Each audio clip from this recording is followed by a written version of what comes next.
कई बार अपराध करते हैं तो उसका विटनेस नहीं होता, तो लोगों को लगता है अगर विटनेस नहीं है तो उसके बहाने वकील लोग इसको छुड़ा तो लेंगे, संभावना है।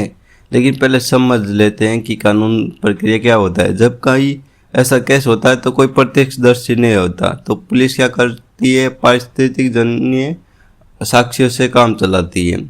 अपराध का प्रत्यक्षदर्शी नहीं होने के कारण ऐसा है कि केतन को पहाड़ी से धक्का देते हुए किसी ने नहीं देखा, लेकिन बचाव पक्ष के वकील इसी बात का फायदा उठाने की कोशिश कर रहे हैं। उनका तर्क है कि अगर अपराध का कोई संदिग्ध गवाह नहीं है तो पुलिस के पास ठोस सबूत का अभाव है, क्योंकि अभी तक कन्फर्म नहीं हुआ है कि धक्का किसने दिया, चेतन ने दिया किसी अन्य ने दिया। दूसरा, घटना के बाद गवाह काम आ जाते हैं। हालांकि धक्का देते हुए किसी ने नहीं देखा, लेकिन घटनास्थल पर मौजूद अन्य लोगों ने कुछ महत्वपूर्ण गवाही दी है। उदाहरण के लिए सुनील गायकवाड़ जैसे स्थानीय लोग जो घटना के तुरंत बाद केतन के शरीर को खाई से निकालने में मदद कर रहे थे, उन्होंने गवाही दी कि उस समय सिया गोयल का व्यवहार काफी सामान्य और शांत था। ऐसी गवाही अदालत में आरोपी की मानसिक स्थिति और अपराध के प्रति उसके रवैये को समझने में काम आती है। देखो, ऐसे केसों में कोई एविडेंस तो बता नहीं है कि सुनसान जगह इसलिए चुनते हैं, वो हमारा अलग वीडियो बनाया वो देख लेना।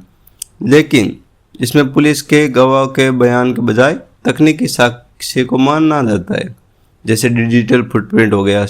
सिया गोयल और केतन चौधरी के बीच 2000 से ज़्यादा कॉल हुआ था और घंटों की बातचीत उनके बीच में चली थी। सीसीटीवी फुटेज भी मिला है, पुणे के कैंप में मुलाकात हुई थी और किले में वो दोनों साथ दिखे थे। लोकेशन डाटा भी ये बताता है कि आरोपी कहाँ थे, और पूछताछ के दौरान भी आरोपियों के बयानों में बार बार बदलाव आया। इससे भी ये कन्फर्म हो जाता है कि अपराध में शामिल थे। कानूनी निष्कर्ष क्या कहता है?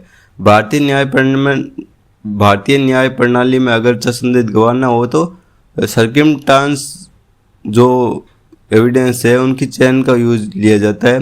अगर पुलिस ये साबित कर दे कि मौत का कारण हत्या थी, साजिश रची गई थी और परिस्थितियाँ केवल अपराध की इन अपराधियों की ओर इशारा करती है, तो फिर सजा हो जाएगी।